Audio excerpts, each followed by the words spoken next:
Titesting po si boss ikaw. Ito magtitesting na isa. Marmite puro suloy nga. Oo, minsan kuwan. Ay, sa'yo mas sa tabaw ng laman sa iyo din ano.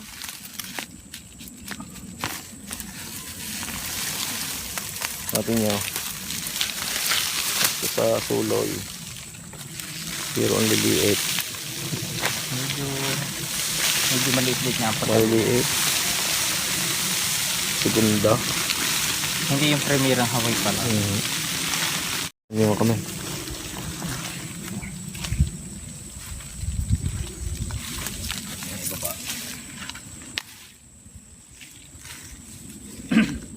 Segunda ka ito ang size.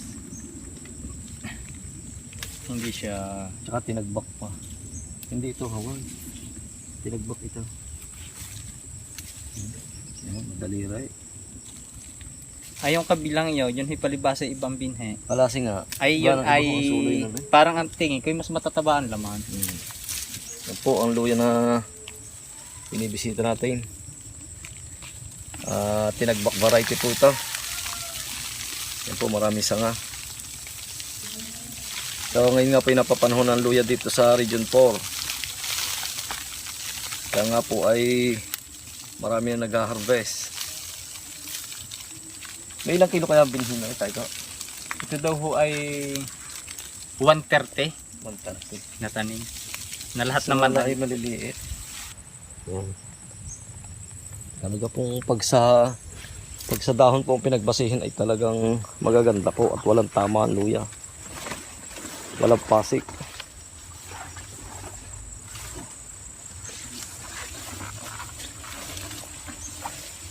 Pamutihan ng ilalim ano ho. Sakit nga pala rin ang gantong.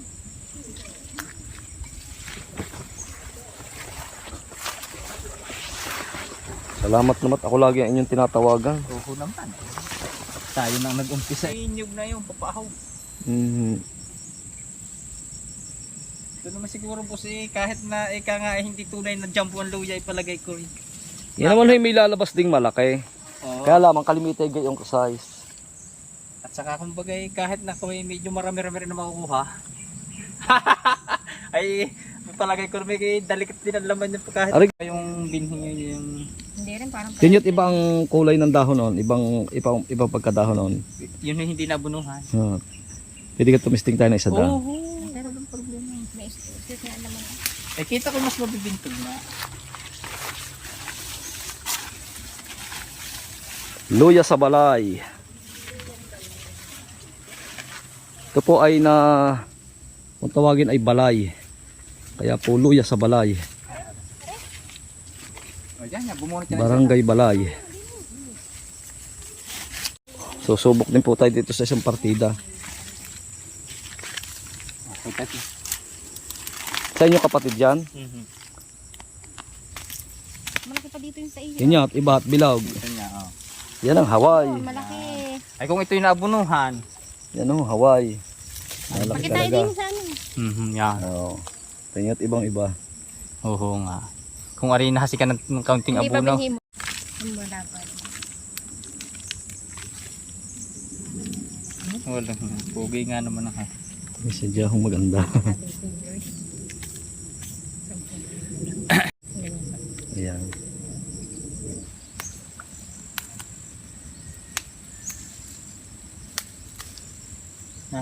Sabi nga po ni Boss Ikaw, Mistis o Texas. Magkaibang klase po yan, Hawaii at saka tinagbak variety.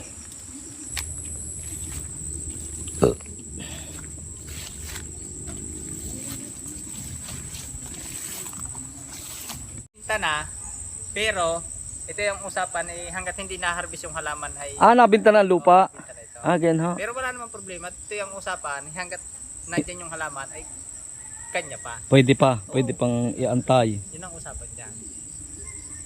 Naman pala din yun. Abay, iba naman. 3.5 ho kapag bigay nito. Yan po, palapos na po kami ng farm. 3.5 ang square meter.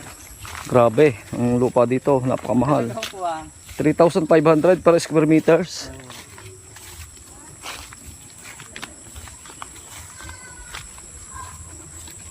Tinignan namin ang luya ni Conselben. Ayos naman, may laman naman. Hindi lang jumbo.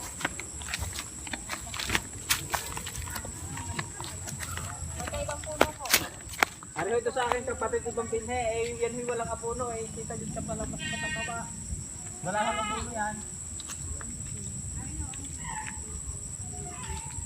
Maliliit na. Bagod eh. Pero malasa yata yung ganyan. Ay sana sa iba. Ganun sa pagka po sa bintahan. Lagi Pag- pong sa size ang pinag-uusapan. Pagka po ganitong maliliit ay ano, Mga Pinoy ngayon ni Kuya, mabisyon na rin ang Pinoy. Mabisyon. Lagi basta bumili yung magaganda. dahil ang kanila lalo sa mga restaurant ang gusto nila yung mabilis na trabahuhin, mabas kalupa. Talagang Tagalog eh. Tagalog Nasa kong Tagalog yan. Ariho na pamahal sa lupa yung rin tanawing rin. Oo nga eh. Overlooking. Papa- Ano na kayo ng binhi oh? Ba't nga hindi kasi... Paikit ang lupa. Ay, iyo. Ari kahit tinagbat, malaki ang luya pagka ang lupa ay ano, Maganda. Yung mga Buhaghag. sandilom. Tawagin. Baho ng medyo buhang yun lang ko ba? Oo nga. Ganyan nga is Tagawayan. Dumayo kami ng Tagawayan. Ang laki ng sampol. Pagdating namin doon, ay naku po. Ngayon boss, yung aking kausap na maglalaga rin doon sa labak na yun, kaya ako nagtagal. Ay sabi siya, ikaw pala may bayar ng luya. Ay yung tatay ko ay malawak ang luyahan. Ay di pagka ako'y napapunta sa kanila, ay bubunutan ko na muna kung anong klase ng laman. Oo. At titingnan ko kung may... Para alam niyo na. Oho. Isisend ko na lang kay tita. Para, Oo, yun. Na-friend na naman. Na-friend yun na po ako. Papa, na-friend. para masabi ko sa inyo kung anong klase, kung, Kung ako nag-reply ako sa kanila. kung ganito bagang klase, kung ganito. Akin ang sasampulan ho, tuwan ako yun may paparong sa isang araw. Ay. Ibig sabihin manager, kayo'y naginta sa malalayo, halimbawa. Eh, yata namin nakakabot ng Bicol eh.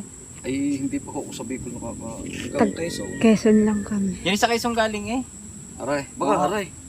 Hindi ho, yan po. Yan ho. Aray, iba nga lang talagang Ibang variety niya. ibang variety dito. Ito sa duhatan lang galing ang binhe. Iyan ho ay galing to sa kakamanugan ng kapatid ko. Nagagaling Quezon, isinama lang sa talong. Nakaunti. Ikon eh.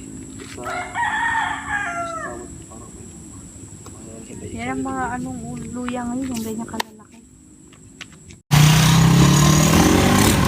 Yan po, pagkasa ko po'y negotiable pa ang usapan.